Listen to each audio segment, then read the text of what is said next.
Bom, agora a gente fala sobre saúde, que as unidades de saúde de João Pessoa registraram aí um aumento de quase 30% no número de casos de crianças com sintomas gripais. As ocorrências têm chamado a atenção dos profissionais de saúde, já que nessa época do ano, não costuma ser favorável à gripe. Mas isso tem uma explicação.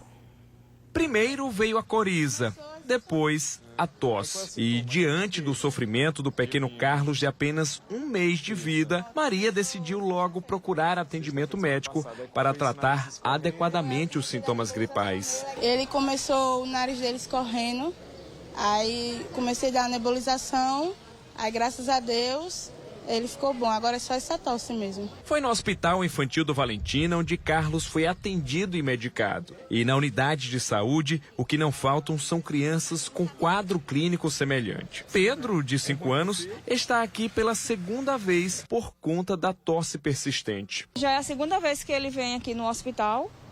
Veio mês passado, a médica passou um xarope e não resolveu. Aí agora passou antibiótico, para ver se resolve, porque tá complicado, porque já dei lambedor, essas coisas, nebulização em casa e não tá resolvendo. Desde o mês passado, o número de crianças com sintomas gripais vem disparando aqui em João Pessoa. Só nas 4 UPAs da capital, os atendimentos tiveram uma alta de 29% em outubro. Fato que chama a atenção, já que os casos de gripe não são comuns nessa época do ano. Desde o início da pandemia, que começamos a utilizar máscara, começamos a utilizar instrumentos de proteção. Isso fez com que doenças que normalmente aparecem em períodos de inverno e de verão não aparecessem, Ao nos proteger da Covid-19, estávamos também nos protegendo desses outros vírus, dessas outras doenças virais. O que aconteceu? Agora, de 2022, do início de 2022 até agora, começamos a sair pouco a pouco desse momento de uso de máscaras em todos os ambientes, passando a utilizar máscaras mais em ambientes hospitalares, por exemplo. Então, e também passamos a nos expor mais, a sair mais, a interagir mais uns com os outros, e claro, necessitávamos disso.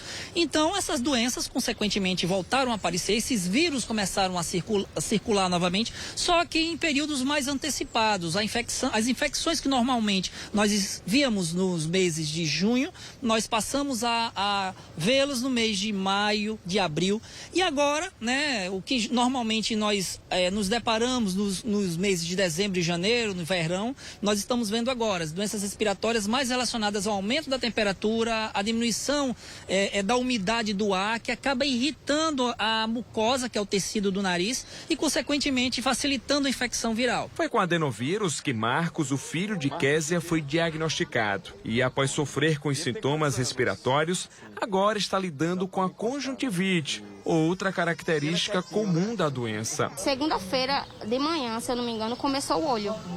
Começou a ficar com essa remelinha, e fechando o olho dele, ficava grudadinho. Aí eu limpava com soro fisiológico, fazia a higiene tudinho, mas aí tive que vir para o hospital, para passar um colírio para melhorar, porque tá bem, pode ver que tá bem sujinho, assim, bem irritadinho, vermelho. Diante do crescimento dos casos, importante voltar com aqueles cuidados preventivos e ficar atento aos principais sintomas. O adenovírus, ele tem essa característica, ele provoca um quadro de dor no corpo, às vezes uma dor intensa na criança, dor de cabeça, a criança se queixa bastante da dor de cabeça, conjuntivite, você vai ver os olhos da criança avermelhados, lacrimejante, isso no adulto também, tá?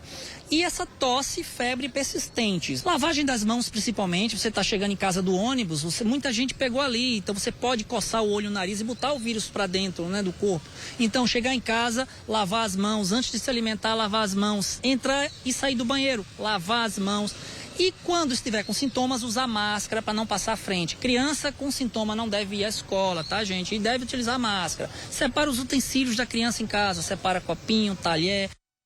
Muito bem, tá aí as informações e as orientações.